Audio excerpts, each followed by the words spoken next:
এখানে আগেকার মতো সেই অসভ্য জিনিসগুলি আলোচনা হবে না। আজকে বিরোধী দল বলেন, সরকারি দল বলেন, সবাই আমরা মজলুম।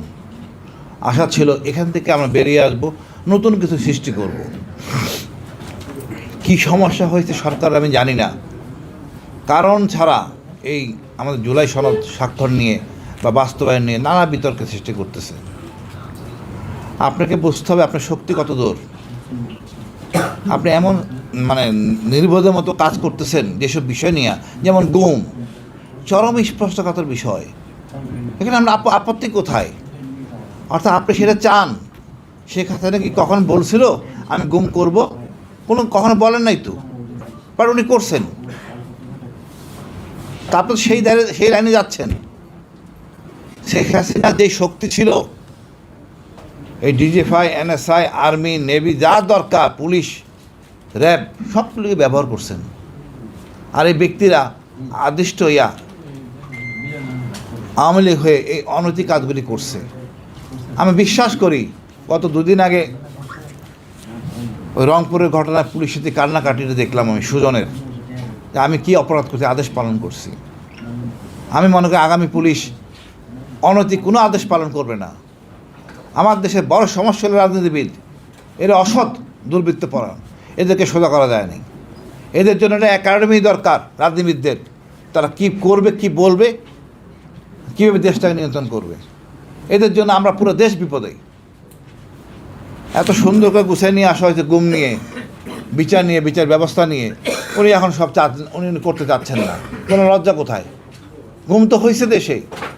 কোন জায়গায় হইলে ডিজিএফআইয়ের মতো হেডকোয়ার্টার সেনাবাহিনী ক্যান্টনমেন্ট, যেটা এটা স্পষ্ট কথা বেশি জায়গা, এখানে সব জায়গায় যাওয়া হলেও ওই ডিজিএফআই ওই জায়গায় যাওয়া হয় না, কেউ যাইতে পারে না। সেইখানে আপনি আয়নাঘর বানাইছেন। এখন আপনি কি চাচ্ছেন আসলে? আপনি কি এটা ক্যারি ফরওয়ার্ড করবেন, সামনে নিয়ে যাবেন, না ঘৃণার চোখে এটাকে আরও কঠোর আইন করেন? বাট বাতিল করে আমি জানি না আপনার সক্ষমতা কতখানি। এটা আমাদের জন্য লজ্জা। বলা হয়েছে 2-3 গুণ বেশি হয়েছে গুম। সরি, আসলে 2-3 গুণ অনেক বেশি হয়েছে। আমার আপন আত্মীয় আরেকজন গুম হয়েছে, তাকে আমি কনভিন্স করে আনতে পারি তুই মামলা কর, সে বিশ্বাস করে না।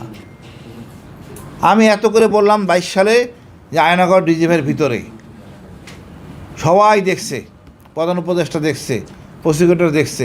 এখন সাক্ষী দেওয়ার সময় আইনজীবীরা বলতে আপনি মিথ্যা বলছেন। এই যদি অবস্থা হয় তো কিছু বলার নাই। আমাদের আইনজীবীদের বলা উচিত আমরা লজ্জিত, এই মামলার সাথে আমরা নাই। সেই জায়গায় আমি জানি না কখন আমাদের এই আইনজীবীরা এই জায়গায় আসবে। এটা ঘৃণিত জিনিস। আমি নিজে ঘুমাইছি, নির্যাতিত হয়েছি, অসুবিধা নাই। তা আমার পরিবার, আমার বাচ্চা, আমার মা একদম শেষ হয়ে গেছে। এদের লজ্জা নাই। তারপর আমি বলবো আমরা মানুষ হই, আর সরকারকে বলবো আপনারা এমন কিছু হয়ে যান নাই যে যা ইচ্ছে তাই করবেন। শেখ হাসিনা 7ই জানুয়ারি 24 সালের ক্ষমতায় নেন ওনার ইচ্ছা মতো।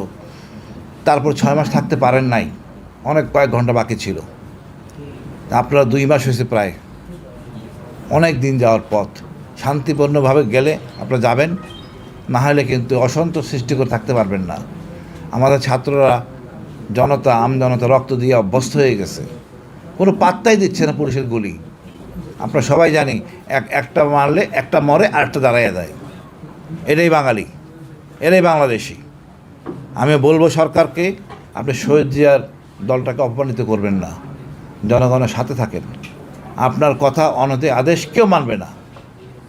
ছাত্ররাই আমাদের শিক্ষা দিবে। স্বাধীনতায় তাদের ভূমিকা ছিল। আগামী এই যে আগস্টের বিপ্লবে এদের ভূমিকা, যার জন্য সে কথা বলতে পারতেছি। আমি মনে করি জনতার সাথে আসেন, মানবতার সাথে থাকেন। আপনি এমন কোনো শক্তিশালী, এটা তো অনৈতিক চিন্তা। আমাদের ওনারা বলতেছিলেন নবী রসুলদের কথা। আমার তো মুসলমানই না, আমি তো মুসলমান হওয়ার যে যোগ্যতা, মানদণ্ড, সেটা তো আপনার নাই। আপনার কলমা পড়ে আরেকজনের ক্ষতি করবেন, এই মুসলমান তো আল্লাহ বলে নাই। অন্যের সম্বন্ধ লুট করে খাবেন, অন্যের মুখ বন্ধ করে দিবেন, মেরে ফেলবেন, জঘন্যতম কাজ।